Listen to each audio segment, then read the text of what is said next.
Whatever. I really don't care. Hey! Don't mind the jet. It's Air Force Base. But, welcome. I want to talk about another thing here. This topic I want to talk about, decision making in video games. Not the idea of dialogue, which is funny, I pulled up Cyberpunk, but more in the case of combat, where in the moment decision making on where you're fighting and what you're doing changes based off what the person and how they play. Take an example. I will take this game for example, because this game is a very prime example, terrible weapons by the way, of what I mean. Another good example would probably be like Resident Evil, in my opinion, and stuff like that, where shooting in different parts of the body indicates ideas of what you're doing. Like shooting them in the hand if they have dynamite or a weapon will make them drop their weapon for a minute and stun them, or shooting them in the leg might drop them and make them easier for a counterattack. There's a lot of different things you can take out from this game, from almost any game like that. Even this game has it too, where you can shoot it. I mean, they even have a system like that where there are different parts you can shoot to do massive damage if you end up weakening them even more. I'm very bad at my aim, please. Look at that. This build isn't really a shooting build either. That's what the problem is. But it is a good example of what I mean. Shoot him in the legs, we'll drop him. Shoot him in the head. And it's really cool. You can drop him. Ow. I can get hit by a car.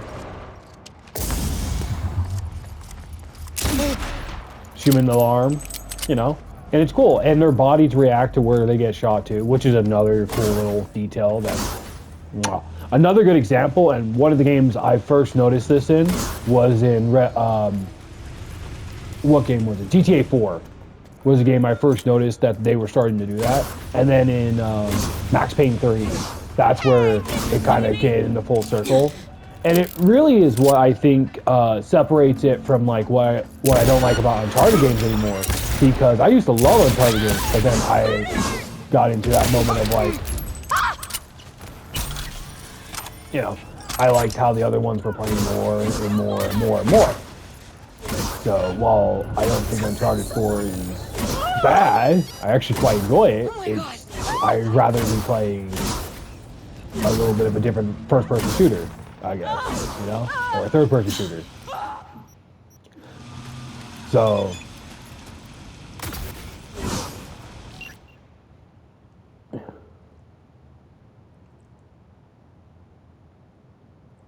Huh.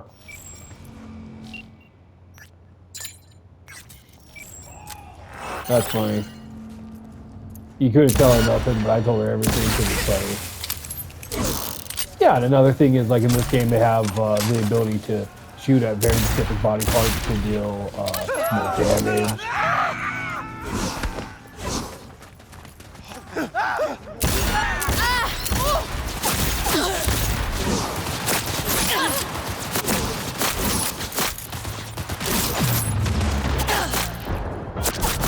It's bad when you can regenerate more than they can do damage to you. Oh shit, I need more teammates for doing that. So that's another thing you can do.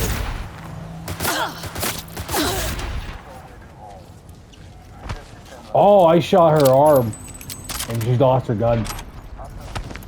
And right before she died, That's kind of cool. Yeah. Or else he got stunned. Still alive, technically. So yeah, I didn't know more games that do that. That would be really, really cool to know that depending on what you do in those moments, and that's just more a shooter context, then you can have like the idea of an action game, like Devil May Cry, where what weapons you use can be used for different ways. Like you just don't have to always use them for combat. You can use them for movement tech as well.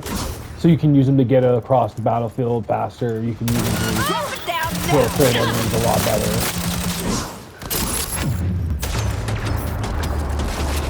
But I wouldn't know. You know?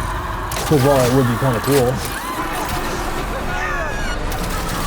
but it wouldn't be the greatest thing in the world, would it?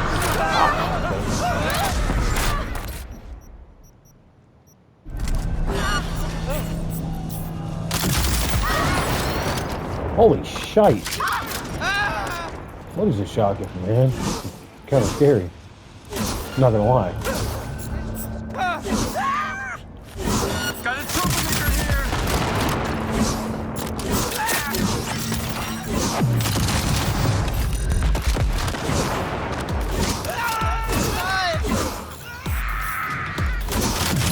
Dude, this gun is kind of cracked.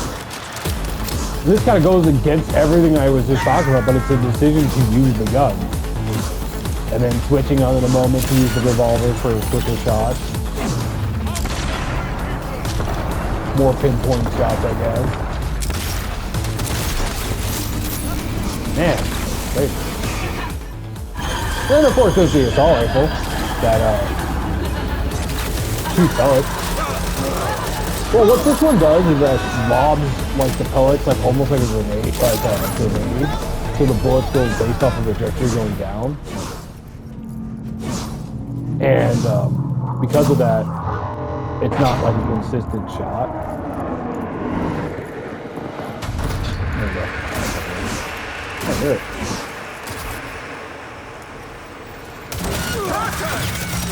Yeah, so it kind of goes against everything I was talking about, but it does have an auto-targeted lock-on.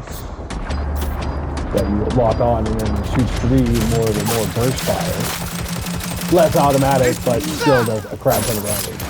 Poison, good.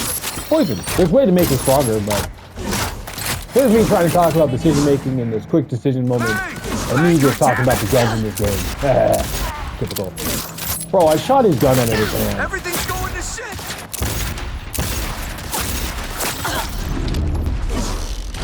And that's only just using the guns in this game. You can also just quick out.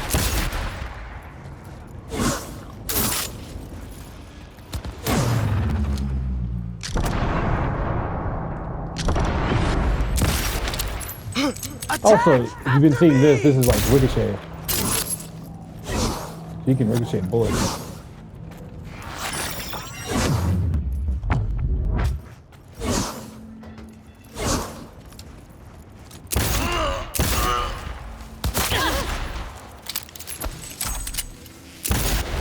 I like that.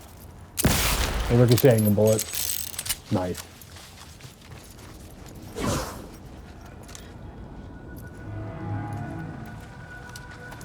Yeah. Cool. And I'm not even using what my build's actually good at. That's the thing. And not trying to say like, oh, it's really that hard. It's really that easy. And like, no. It's just I have really strong weapons and I've upgraded them all. And that critical weak system that you get from this DLC, oh yeah, no, it's perfect. The only reason I'm using this area is because the enemies end up respawning a lot. Because this is what my build's meant to do. Watch.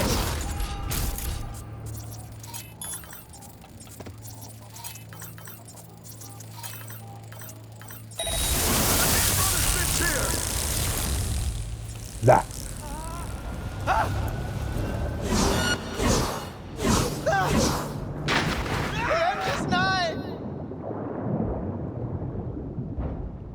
Oh no, I thought it was just that.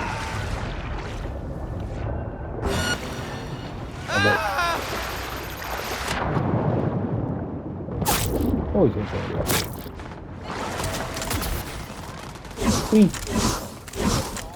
But yeah, no, that's, I guess the basics. Oh, you also invisible. He has a lot of that.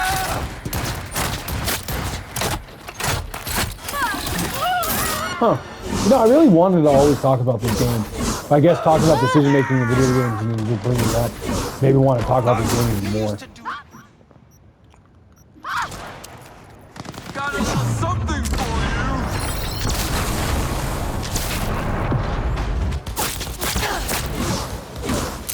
Whoa, where did I go?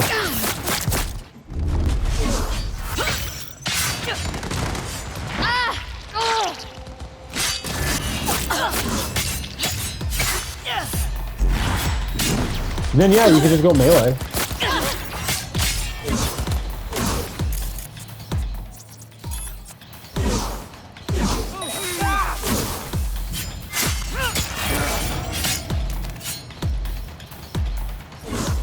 Yeah.